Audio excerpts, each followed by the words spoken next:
Dans le charmant village de Belleran, protégé par des montagnes imposantes et entouré de vallées verdoyantes, la vie semblait idyllique. Les rires des enfants résonnaient dans les ruelles poussiéreuses, tandis que les villageois travaillaient d'arrache-pied sous un soleil généreux, cultivant leurs champs et prenant soin de leurs troupeaux. Tout tournait autour de la rivière Manaï, dont les eaux cristallines étaient une bénédiction pour le village. Elle offrait de quoi boire, laver et irriguer les cultures, rendant la terre fertile et prospère. Cependant, cette rivière, source de vie, portait également une ombre mystérieuse. Une ancienne légende, murmurée au coin des feux de camp, faisait frissonner les habitants. On disait que Manaï, derrière son apparente tranquillité, réclamait chaque année un tribut. Une disparition inexpliquée, toujours en lien avec ses rives, hantait les mémoires. Les anciens parlaient d'esprits anciens, résidant dans les profondeurs, exigeant ce sacrifice pour apaiser leur colère ou leur faim. Bien que rien ne prouvât ces récits, la peur persistait, s'insinuant dans les cœurs. Les villageois vivaient avec cette menace invisible, conscients que, sous la surface paisible de la rivière Manaï, se cachait peut-être un secret aussi ancien que le temps lui-même. Chaque année, sans prévenir, la rivière Manaï semblait réclamer son dû. Un vendredi, choisi par un mystère insondable, une jeune fille disparaissait. Jamais aucun signe de lutte, aucun cri ne venait perturber ce moment funeste. C'était comme si la rivière elle-même l'engloutissait, emportant son existence dans ses eaux limpides et trompeusement calmes. Pour les villageois, ce drame annuel était à la fois une fatalité et une malédiction, une énigme terrifiante qu'ils ne pouvaient résoudre. Les anciens racontaient avec gravité que Manaï n'était pas une rivière ordinaire. Selon eux, elle abritait des esprits anciens, des gardiens invisibles aux désirs impénétrables. Ces entités réclamaient chaque année une vie humaine, une jeune fille, pour maintenir l'équilibre entre leur monde et celui des vivants. Si cette offrande n'était pas honorée, les villageois craignaient que les esprits n'expriment leur courroux par des sécheresses, des inondations ou des récoltes stériles. Ainsi, à l'approche de chaque vendredi, une tension palpable envahissait Belleran.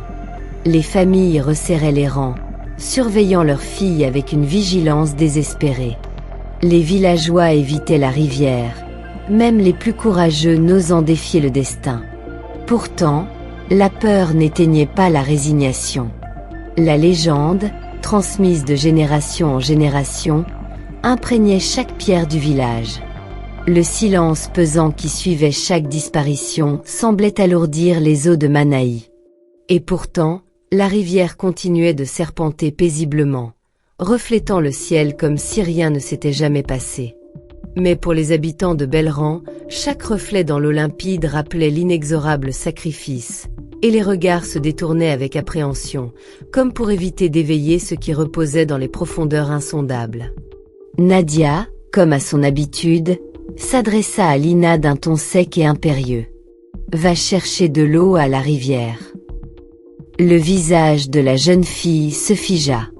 La rivière Manaï, si paisible en apparence, représentait pour elle une menace constante, surtout à l'approche du funeste vendredi.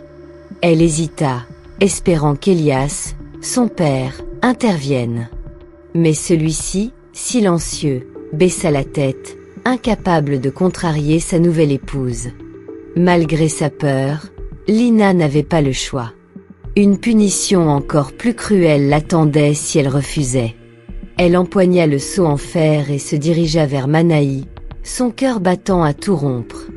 Le sentier qui menait à la rivière serpentait entre les arbres, et chaque craquement de branches ou souffle de vent semblait annoncer une présence invisible. Arrivée au bord de l'eau, Lina scruta la surface scintillante.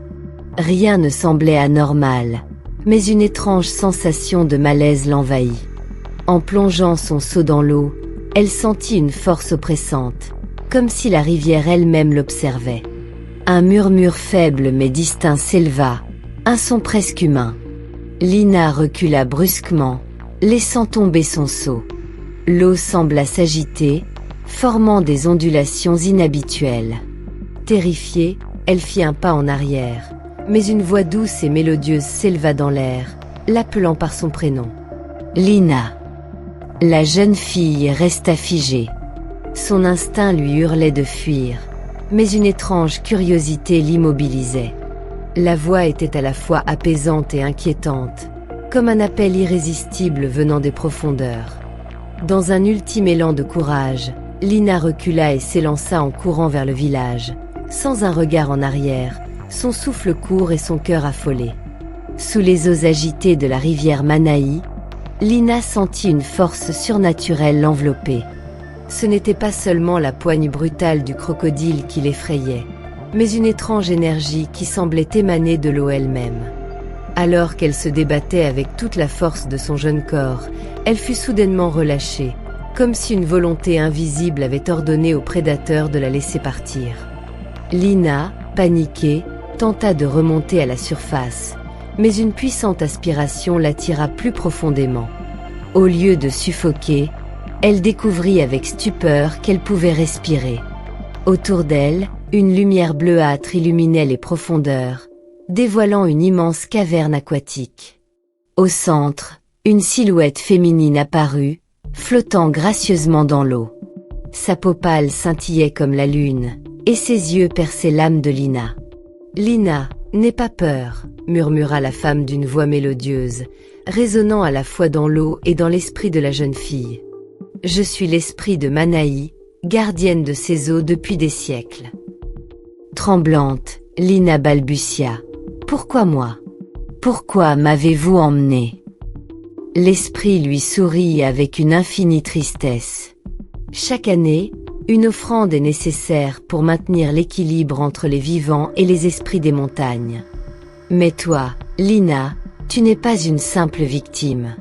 Tu es spéciale. Un destin plus grand t'attend. Lina, encore sous le choc, osa demander. Un destin? Quel destin? La gardienne posa une main éthérée sur son épaule. Tu es l'élu. Ton cœur pur et ta souffrance t'ont rendu digne de protéger ce village, bien que ses habitants t'aient négligé. Aujourd'hui, je te rends une partie de mon pouvoir.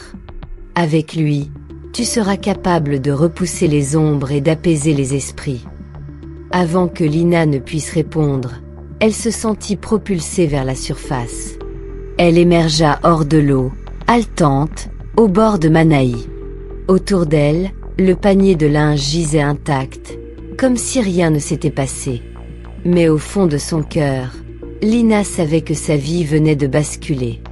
Une nouvelle force brûlait en elle, et avec elle, une mission qu'elle devait accomplir. Sami, armé de son courage et d'une simple lanterne, se dirigea vers la rivière Manaï. Malgré les avertissements des anciens, il n'hésita pas à braver la nuit et les légendes. Il connaissait Lina depuis l'enfance et refusait d'accepter qu'elle ait disparu sans laisser de traces. La lune éclairait faiblement son chemin, tandis que le murmure de la rivière semblait le guider. Chaque pas qu'il faisait était imprégné d'une étrange tension, comme si la nature elle-même observait son audace. Arrivé au bord de la rivière, Sami scruta les eaux sombres, cherchant le moindre indice. Soudain, une lueur bleutée émergea sous la surface. Il se pencha, hypnotisé, et entendit une voix douce mais lointaine appeler son nom. « Sami, aide-moi !» C'était la voix de Lina. Sans hésiter, il plongea dans l'eau glaciale, bien qu'une peur viscérale lui serre le cœur. Sous la surface, Sami fut enveloppé par une lumière surnaturelle. Il découvrit la même caverne mystérieuse que Lina avait vue. La gardienne de Manaï apparut devant lui, flottant dans l'eau avec une grâce éthérée. « Que cherches-tu, jeune homme ?» demanda-t-elle, son ton oscillant entre curiosité et défi. « Je suis venu pour Lina », répondit-il d'une voix ferme. « Je ne partirai pas sans elle. » La gardienne sourit doucement. « Tu es brave. Mais sais-tu ce que cela implique? Lina a été choisie pour porter un fardeau sacré.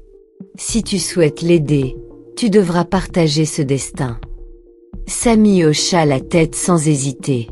« Je suis prêt à tout pour elle. » Impressionnée par sa détermination, la gardienne tendit une main translucide. « Alors, prends ce don. Ensemble, vous protégerez ce village des ténèbres qui approchent. » Lorsque Samy émergea de l'eau, Lina se tenait là, affaiblie mais vivante. Ils échangèrent un regard rempli de soulagement et de compréhension. Une nouvelle force brillait dans leurs yeux. Le destin les avait unis pour une mission bien plus grande que ce qu'ils auraient imaginé. Ensemble, ils étaient prêts à affronter les mystères et dangers de Manaï. Samy, accompagné du talisman de Baba Kuma, s'enfonça dans la forêt qui entourait la rivière Manaï. Chaque pas le rapprochait de l'inconnu, tandis que l'atmosphère se chargeait d'une énergie palpable. La lumière de la lune semblait faiblir à mesure qu'il progressait, comme si les ténèbres tentaient de l'envelopper. Finalement, il parvint à une grotte dissimulée derrière une cascade. L'entrée était ornée d'inscriptions anciennes que Samy ne comprenait pas, mais il sentait que ce lieu était au cœur de la malédiction. À l'intérieur, une lueur inquiétante émanait des profondeurs. Avançant avec précaution, il entendit un faible gémissement. C'était Lina. Attachée à une colonne de pierre, elle semblait exténuée mais en vie.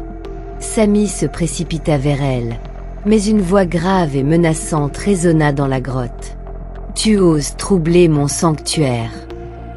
Une silhouette émergea de l'ombre.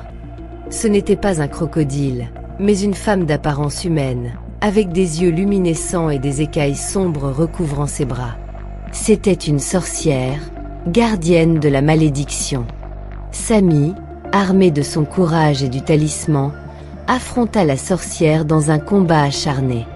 Elle invoqua des créatures aquatiques pour le ralentir, mais le talisman repoussa ses attaques les plus sombres. Au cœur de la bataille, Samy se souvint des conseils de Baba Kuma. La lumière de ton âme est plus forte que toutes les ombres. Profitant d'un moment d'inattention de la sorcière, Samy brisa le sceau qui maintenait Lina prisonnière. Une lumière intense jaillit, inondant la grotte. La sorcière, affaiblie par cette énergie, se dissipa dans un cri déchirant, emportant avec elle la malédiction de la rivière Manaï. Samy et Lina quittèrent la grotte ensemble, épuisés mais victorieux. Lorsqu'ils revinrent au village, les habitants les accueillirent avec une joie immense. La malédiction de Manaï était enfin levée. Avec le temps, Lina retrouva sa force, et Samy resta à ses côtés. Ensemble, ils reconstruisirent leur vie, transformant leur histoire en un symbole d'espoir et de résilience pour les générations futures.